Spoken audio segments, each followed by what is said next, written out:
John Shin. Oh man, listen, we're out here in the cold. Man United 2, Tottenham 2. First, I'm glad you're here, man. Just to see you again since the States, man. I'm glad you're here, bro. Look, I wish the performance was better. Yeah. I wish the result was a little bit better. But before we get into the specifics, I think the vibes were absolutely immaculate. Yeah. I mean, just coming to Old Trafford, coming to Manchester United. I mean, nothing beats this. Incredible. I'm just a little cold, not gonna lie. Just a bit. Yeah, just like this was popping out a little bit, and I was just like a little freezing. But apart from that, everything's great. Yeah, I hear you, man. On the game, I mean, look, we led twice, conceded to let them back in the game twice. Got the draw. How do you see it? Because I feel like there's a bit of a mixed feeling out here to that draw today. I think the best way to describe this season is I think we're disjointed. Some of the players, I think, lack a little bit of the technical ability, but what we see from a majority is that this season we're just a little lost. I'm not sure what I don't want to just throw around the word identity and be like we're lacking identity, but what I do see for certain is that we're not really fully cohesive as a unit.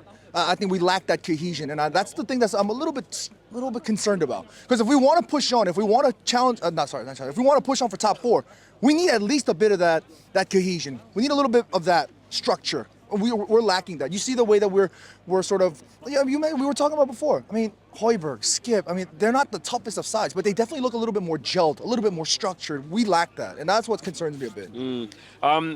Marcus Rashford, good goal from him. Rasmus Hojlund, goal and an assist for him today. There are some positive moments. Those are the positive moments. Absolutely. I mean, when I went to a shop this morning for a footy kit, and I bought a Hojlund kit, a Denmark Hojlund kit, and I was like, that's my guy.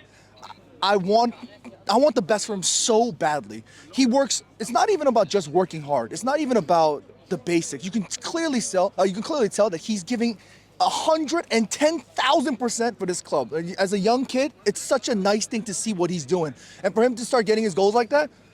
My voice went, absolutely. My voice was gone at like minute whatever that score was. I wasn't even keeping track of the time. It was like minute 3. Something like that. Insane. And for Rashford, I think this season, his head's a little bit like, I think he's just a little disappointed overall, and you can see that in his body language.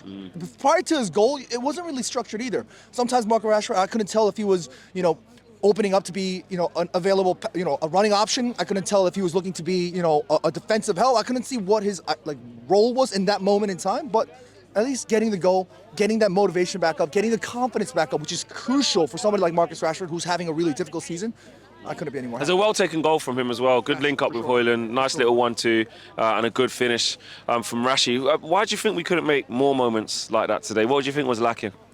I think overall, it was just simply down to the quality. I'm going to be completely honest with you guys. Like some of the moments, if the technical ability was there from certain players, I just feel like it would have been like we could have switched the button, take the ball, half touch, spray, take the ball, cut in between the players. There are certain things that you just look and see.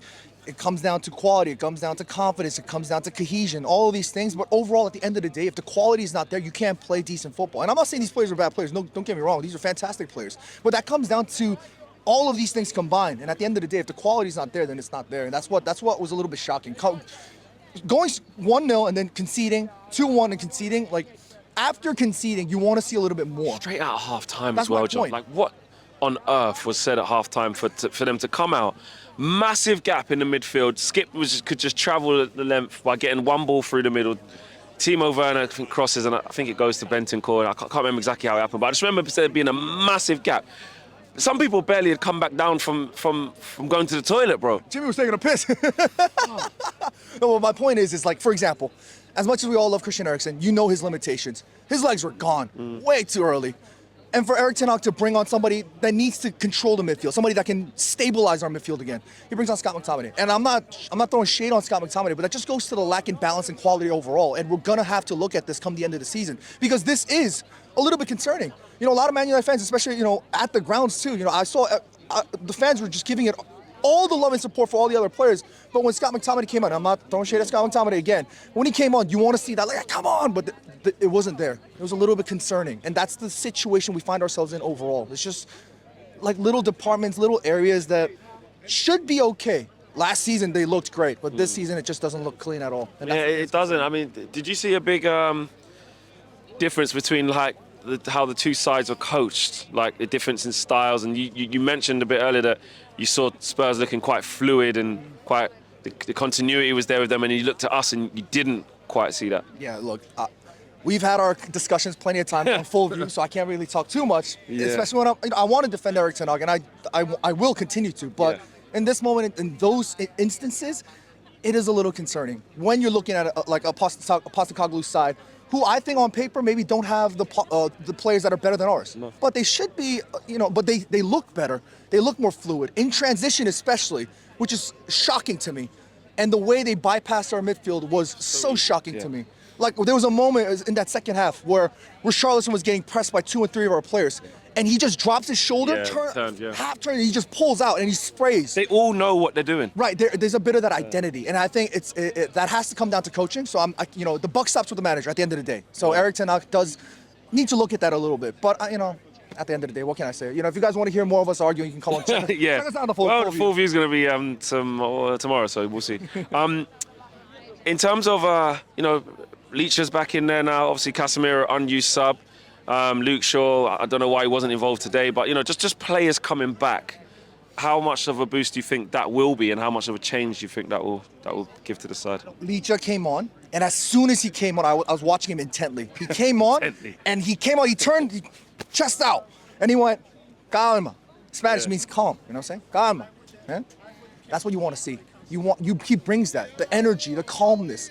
Certain players, they look calm for the sake of looking calm. You know what I mean? But for somebody like Licha, he brings that actual sense of calmness at the back line. And I think we, as Man United fans, can only be hopeful because we know what the players can bring. We know those kinds of players. We know the quality that Licha can bring. We know the quality that Casemiro can bring if he's on it. You know what I'm saying? We know these players that we've been missing for so damn long. Now that they returned, once they get their legs going again, once the blood starts pumping, we know for sure that they can be a positive impact. So as Man United fans, we should be hopeful. Why not?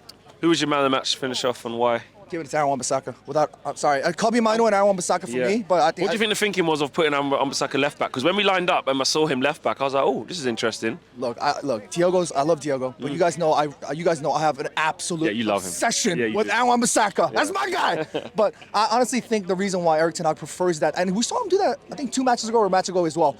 I think what he's thinking there is Diogo Dalot he needs a little bit more of that. I don't want to say help. You know what I mean?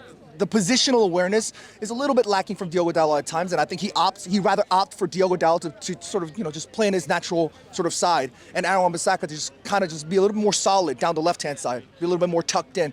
And people say like Aaron Wan-Bissaka can dribble. Are you mad? Like, he's an absolute killer dribble. You saw him today too. Like some mad touches that just come from nowhere. Like. You know what I'm saying? Put some respect on his name. So Wan-Bissaka, yeah? Yeah, that's my guy. Yeah. Well, listen, bro. It's good to have you over here. Thank you for having me. What, you going to stay? You're just never going to go back? You're just going to stay and come to every game? Hopefully. Nice one, man. Listen, John, I love that he's here.